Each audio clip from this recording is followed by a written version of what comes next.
Hi guys, Chris here with Super Savvy Travelers. Hey, before I do anything, please like this video and subscribe to our channel. We have so much good stuff coming up. Also, follow me on Instagram at Chris Sobolev. There's a lot going on. And Chris Sobolev 8 on TikTok. I got something surprising kind of over there, so go check those out and sign up. Today I wanted to go over 5 things that I wish I knew when I actually moved over to Italy and started spending so much time there.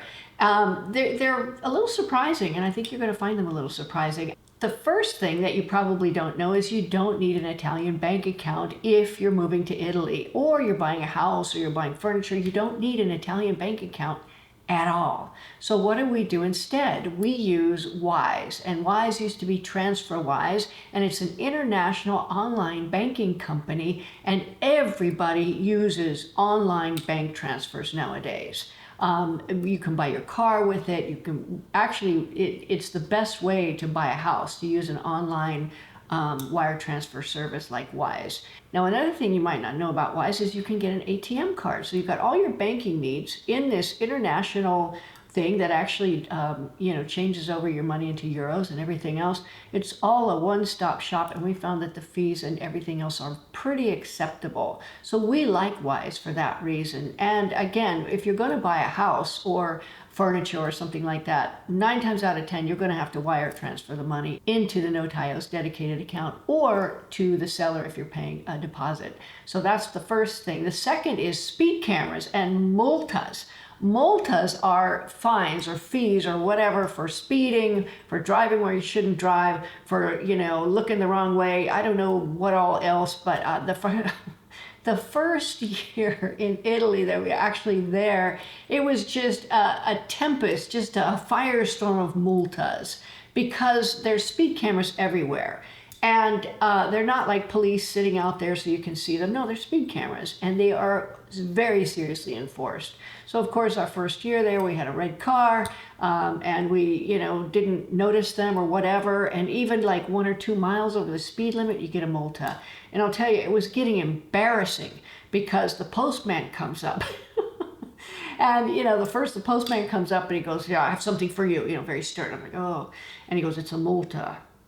Like, watch out, don't be getting these multas. And then one time a policeman came to my door, "You need to sign for this because it's a multa." And I'm like, oh my gosh, usually in America you get them in the mail or an email or something. You got a ticket or whatever, but no, these multas, and there's a little bit of shame associated with them. So we go very slowly through the areas that are central and that we know there are speed cameras and that they want you to slow down. Very serious.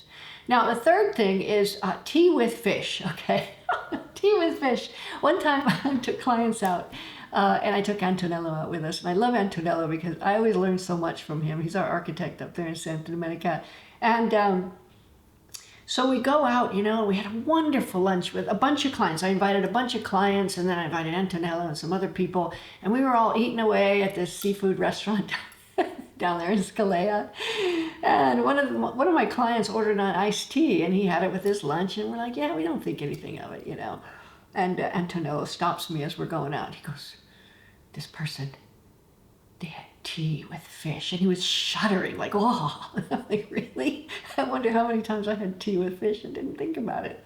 Anyway, tea with fish, it's a thing. Another thing is dialects. Now, when you go and you move over to Italy, you're going, okay, I'm going to learn Italian, I'm going to do all this, I'm going to be so diligent. And you are. You're diligent. And you're talking to people, and you're looking up your words, and you're doing all these things. And then you hit some dialect. It sounds like you should understand it. It sounds like the Italian that you know and love, but it's like walking into a brick wall. And I remember one specific time I was driving with Antonello. We had picked up a lady in near Santa Domenica, and we were driving her down to the notaio because she was the seller and one of our clients was buying. So we picked her up as a service, just to drive her down there. And she gets in the car and they start talking, and it's just like gobbledygook to me. I could not understand a gosh darn word, and I'm like, I know Italian. I know Italian. Did I have a stroke? I'm looking in the rear view to see if there's nothing going on. I'm like, why don't I understand this? Clearly this is Italian and I don't understand it. Well, it was dialect, and Antonello said, "Excuse me for talking in dialect," blah, blah. I'm like, I was going to stop and get an MRI of my brain after that notario's appointment because I was obviously having a stroke. Luckily not. It was dialect. The last thing is something very important. You may like it, you may hate it, who knows. It's called Assaggia Tutto. And I know I've talked about this in the videos before, and I've only seen it in one restaurant, but I've heard about it in other restaurants. Assaggia Tutto means taste everything. And when they say taste everything, they mean everything on the menu.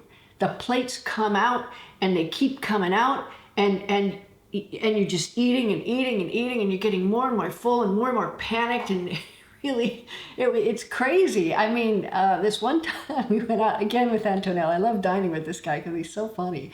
And we went out with clients. It was their anniversary, and we went to this restaurant in Scalea, and they go, Assaggia Tutto. And we're like, no Assaggia Tutto. We already ordered off the menu. You know what we want. Oh yeah, okay, Assaggia Tutto. We're like, no. And they start bringing stuff out, right? The first part was great because these antipasti are unbelievable. And this restaurant was really great. And I was kind of glad we did Assaggia Tutto because, the appetizers are absolutely amazing. But the food kept coming out.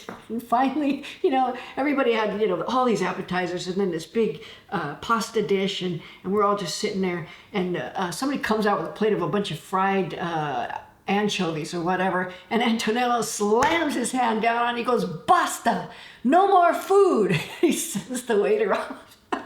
It was classic. I wish I had that on film, but it was so funny. But that's what Assaggia Tutto means. And if you get Assaggia Tutto, understand that it's going to cost, but might be worth it.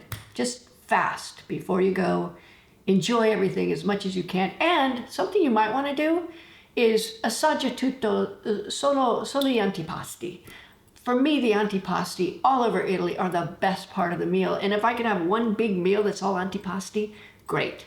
Assaggia Tutto antipasti is something I can get my arms around. Assaggia Tutto in the whole entire restaurant and possibly everything in the macelleria next door, not so much. Anyway, I hope that helps you guys. Those were 5 things I wish I knew. I'm going to think up some more, and if you think of any, definitely put them in the comments and we'll talk about them.